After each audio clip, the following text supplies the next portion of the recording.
to the memification of politics. I want to ask you, Abby, have you, so you know the Jet 2 holiday trend on TikTok, Uh-huh. right? Nothing beats a Jet 2 holiday. I never skip those videos. But I was very concerned, and I'm wondering if you saw the video too. The White House posting a video of them of people that they captured that ICE like detained, and then posting that sound to videos of them, and then putting them like in the plane and with like handcuffs and stuff. Like, roll the clip. Nothing beats a Jet2 holiday. And right now, you can save £50 per person. That's £200 off for a family of four. I haven't. Wait, I actually need to see Girl, that. I'm let me. not. I think it's so like dystopian to see how like the White House administration is like tapping into like Gen Z culture. And we're seeing this now like with all politicians, like Zoran Mamdani, bless his heart. You know what I'm saying? As excited I am to see his trajectory, like he's definitely tapping into the Gen Z culture. Kamala Harris is her TikTok page that she was running, and they were using like brat and stuff like that, like trying to appeal to the younger generation. Donald Trump's Trump Gaza um video, that AI one. You remember that one? We watched in the studio together. Oh, that one. Oh God, That I'm one, sorry. yeah, yeah, that one was, I don't even want to talk about it. But like we're increasingly seeing politicians using memes um to connect to their younger audiences. The other Mhm. side to this now is we're seeing these audiences using memes to talk about the state of politics right now, but it's getting to a point where people are becoming a bit desensitized to it. And it reminds me of this so I took a terrorist class last semester with a professor in Penn State. I don't know if I should name him. I don't want him to get no smoke. So let me not do that. Yeah, I no. love that professor Mm-mm. down. And we talked about NVEs, which is nihilistic violent something. Let me look this up right now. NVE. Nihilistic. It's like just oh my gosh. Nihilistic violent nihilistic violent extremism, right? And a really big part of NVE as like a quote unquote ideology was memification to get people that get sucked into it, this type of ideology, like desensitized because they were saying some awful stuff, awful stuff on these like servers and stuff. And they're using memes and putting them in their faces, basically to get them to be like, I like this is fine, like it's a meme, like haha kiki ooh woo. But seeing this being applied to politics is so scary, especially when we have things going on like Sudan, genocide in Gaza, our First Amendment and constitutional rights being taken from right under us. And to see them being kind of reflected in memes makes things people be like, oh, haha, this is so funny. Like the world, like the dog in a burning room, ha ha ha ha ha. But like, this is serious and this has real life ramifications. So I just put a lot of information at you from what stood out to you the most? Like give me some commentary on that. I think it's like it's definitely like a multi-sided, I'm forgetting the word for it. A multifaceted, there we go. It's definitely a multifaceted topic because on one hand, memes are meant to make you laugh and maybe in a way make you cope with what's going on. But on the other hand, we have to be careful because people are dying, quite literally. Like these aren't just memes. There are people, their families, there are people behind all of those memes, all of them. So we need to make sure that even though we're trying to cope with our feelings, we have to consider what's going on and how we're going to proceed forward. Are we just going to keep on making memes and laughing? Or are we going to take action somehow to support people who are being impacted by things going on around the world? So on that hand, memes, I mean, I don't see them going away anytime soon. I think that it's definitely going to become more and more relevant, more prevalent as younger generations come up into political roles. And I'm not gonna lie, it makes me question what's like a presidential campaign gonna look like when we're in our 40s, 50s? Like, also, this is a whole other thing, people's digital footprints. Ooh. How will that play a part in presidential campaigns? Because don't get me wrong, yeah, there are past videos of the current president and current cabinet members and their interviews and everything. But now we're gonna have an era of people who made videos and posted them themselves. These weren't like interviews they were invited to be on. But kind of going back to the meme thing, um, you can see the impact it has on some people, even in politics, like seeing how people are laughing at them or like the videos are being circulated online, and them trying to actually mitigate that. In fact, there was actually a Norwegian tourist who told a story about being denied entry into the US after US border agents found a photoshopped image of the vice president, and they named it dangerous extremist propaganda. And I will send this into the editors. This is the photo. This is very extremist propaganda, I'm sure. Wait, let me see. Hold on, I'm gonna look this up right now. Wait, I think I Very actually know what you're talking about. Big Dan. uh, and as you're looking that up, I guess I'll add this story. Right, right.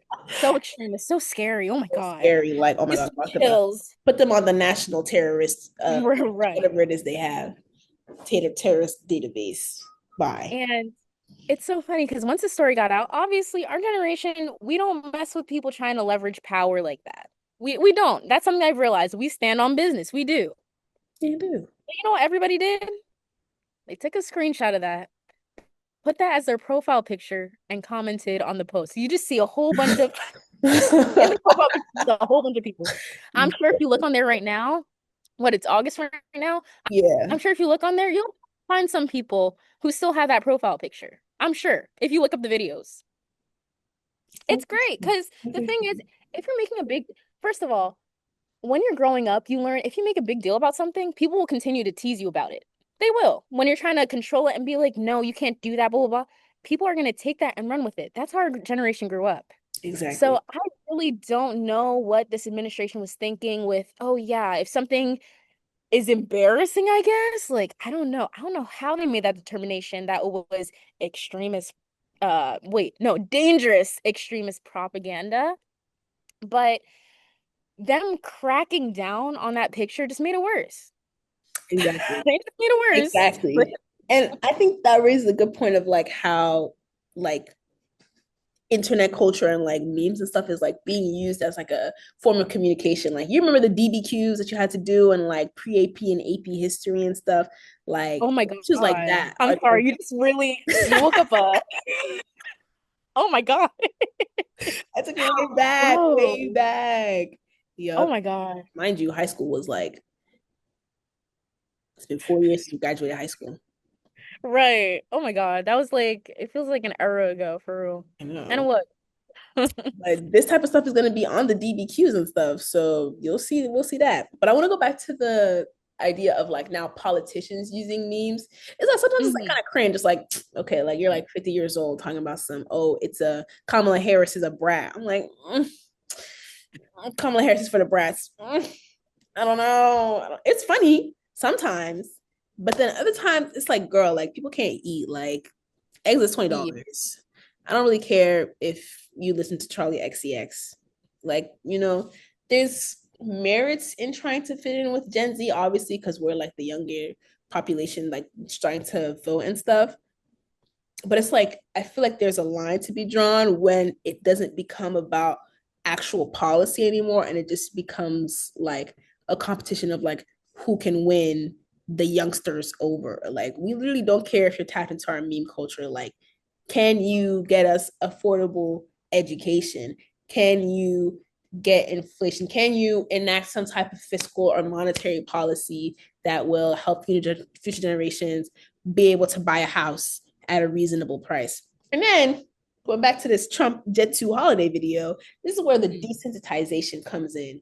And I think that is so scary because it's like we're literally watching in real time people lose empathy for humans that do not look like them, that do not come from the same places as them. And you brought up something. You brought up a very good point, and I'm searching for it right now.